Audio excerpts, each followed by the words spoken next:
আগে আমাদের board মেম্বারদেরকে phone করেছিলাম। শান্ত, তোরা আফগানিস্তানের কাছ থেকে খেলাটা শিখে আসিস, যা বললেন তামিম ইকবাল। চ্যাম্পিয়ন ট্রফির শেষ ম্যাচে পাকিস্তানের কাছে ভাসলো বাংলাদেশের এমন অবস্থায়, যা বললেন বাংলাদেশের ড্যাশিং ওপেনার তামিম ইকবাল। বিস্তারিত জানতে ভিডিওটি না টেনে সম্পূর্ণ দেখার অনুরোধ রইল। চ্যাম্পিয়ন ট্রফি খেলতে যাবার আগে বাংলাদেশের কতই না আশা ছিল। আহা বেচারা নাজমুল হোসেন শান্তর যেন সেগুড়ে বালি হয়ে গেল। চ্যাম্পিয়ন ট্রফিতে নিজেদের প্রথম ম্যাচে হেরেছিল ভালোভাবেই ভারতের বিপক্ষে, লজ্জাজনক হার।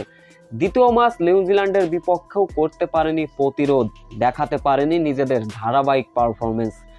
গতকাল রাতে আফগানিস্তান এবং ইংল্যান্ড মধ্যকার ম্যাচের কথা হয়তো সকলেরই জানা। আফগানিস্তান ক্রিকেট দল যেটা খেলেছে সেটা ইতিহাসের থেকে কোনো অংশে কম নয়। আফগানিস্তানের থেকে শিক্ষা নেওয়া উচিত বাংলাদেশের, কিভাবে ক্রিকেটটা খেলতে হয়, কিভাবে মানসিক চাপটা ধরে রাখতে হয়। এই গ্রুপ পর্ব থেকে আগেই বিদায় নিয়েছে পাকিস্তান, তাদের সঙ্গে ছিল আর এক ভাই বাংলাদেশ। তবে এই দুই দল এখনো পায়নি জয়ের দেখা। আজকের ম্যাচটা ছিল বাংলাদেশ পাকিস্তান নিয়ম রক্ষার ম্যাচ, যেখানে অবশ্য রাওয়ালপিন্ডিতে রাত থেকেই বৃষ্টি দিয়েছিল হানা। তবে পূর্বাভাসে বলা হয়েছিল বাংলাদেশ পাকিস্তান ম্যাচটা মাঠে নাও গড়াতে পারে। অবশেষে সেই সংখ্যা সত্যিই হলো।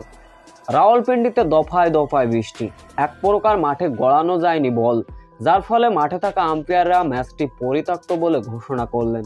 যার ফলে পয়েন্ট টেবিলে একটি পয়েন্ট অবশ্য পেল পাকিস্তান এবং বাংলাদেশ। এই একটা পয়েন্ট যেন বাংলাদেশের কাছে অনেক কিছু। ম্যাচটা হয়তো মাঠে গড়ালেই পাকিস্তানের কাছে হারতো বাংলাদেশ। এদিকে বাংলাদেশের চ্যাম্পিয়ন ট্রফিতে এমন দশা নিয়ে কথা বলেছেন বাংলাদেশের ড্যাশিং ওপেনার তামিম ইকবাল। তিনি বলেন, আমাদের ক্রিকেটটা শেখা উচিত। আফগানিস্তান গতকাল ম্যাচে যে খেলাটা দিছে, আমরা আফগানিস্তানের থেকে এখনো মনে হচ্ছে যোজন পিছিয়ে।